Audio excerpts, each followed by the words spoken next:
Well, I think it's really important for players to, be able to generate their own want to when it comes to like goals and things that you want to accomplish relative to your team, your season, and your own personal performance.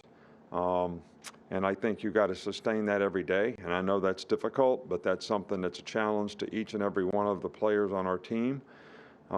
It doesn't always have to be because somebody disrespects you from the other side or you get motivated for some external reason.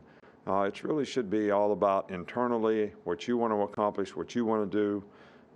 Everybody's got to respect winning, what it takes to win, the kind of preparation, the kind of work ethic and practice, the kind of habits you got to create so that you have, an opportunity to do that. I think this is, one of the best teams we played all year from a personnel standpoint. They just had some tough breaks. Probably, the best team in the SEC last year. Could have been in the playoffs, and they got 15 starters back. So I think we need to have great respect for what we're going to have to do to have success against this team in this game. Um, you know, we all lost. It's not a coaching thing, but Fuller Goldsmith was a young man that was, really close to a lot of the players here. Meant a lot to Terry and I. He's been battling leukemia since 2007, which is about when we came here. And the spirit that he showed, the positive energy and attitude, and being a great chef, contributing to the nutrition program here, coming to practice, coming to games. I think that I just like for the Scott and his family to know that our thoughts and prayers are with you, and we're very saddened by his passing, this week. Okay, and with that, we'll start with Charlie Potter. Charlie, go ahead. Hey, Coach. Earlier today, you talked about Dallas Turner and Chris Braswell stepping up for Drew. Just what kind of progress have you seen from both of those guys? I just got on Josh about this. If I talked earlier today about him, why do I have to, it's like a doubleheader in baseball with the same guy pitching both games. So I talked about the progress that they both made this morning. So I guess I'll repeat myself, right now. Both guys are young guys. They've got a lot of potential. They've played some in games. They're getting all the reps in practice. We're going to do as much as we can to bring those guys along, and we got faith, trust, and confidence that they'll be ready to go in a game on Saturday. Go to Nick Kelly. What kind of football IQ does Chris Owens have, and how has that helped him play multiple positions during his time here? Well, Chris Owens is a very bright guy. He's got a great IQ personally. He's a great student. He's up for one of the finalists for the Campbell Award, which is one of the most prestigious awards that any player can be honored to be a finalist for. And it carries over on the football field. He's very instinctive. He understands what we're trying to do. He's got lots of experience. And I think it helps him dramatically, to be able to anticipate what's going to happen and be able to maximize his performance on the field.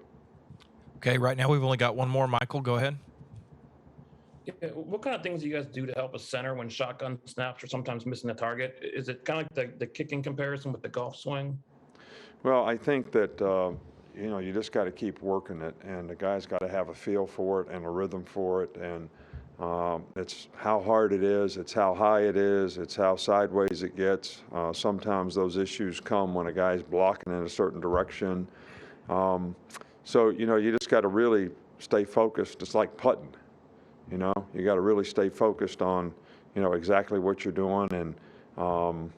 And sometimes when you're trying to block some big guy that's lined up in front of you, maybe you lose sight of that a little bit. But, we had a couple in the game Saturday that we're trying to clean up. And I think it really is helpful to the quarterback to be able to operate the timing of plays, when we get the proper snap. So it's one of the most important things that we have to get straightened out and be consistent at.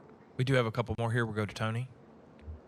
How would you describe Roydell Williams' running style, and then what do you think he offers as a complete package out of the backfield? Who? Roydell Williams. Yeah, Roy Dale's played a lot against Southern Miss, gained 100 yards. You know, Roy Dale is a good back. He's got good explosion. He can run behind his pads. He's tough. He's got speed and burst. You know, he's a good receiver. So we have a lot of confidence. Now, you know, other than the Southern Miss game, he's carried the ball a few times other than that, but he got some good experience in that game. So hopefully that'll help his confidence, and he'll be ready to take on a bigger role now with the offense. And we're confident that he's very capable of doing that. We'll finish up with Cecil. Coach, you've talked really on almost every opponent about the tight end mismatch, and Texas A&M has one of the best in the league. What kind of mismatch problems do you create?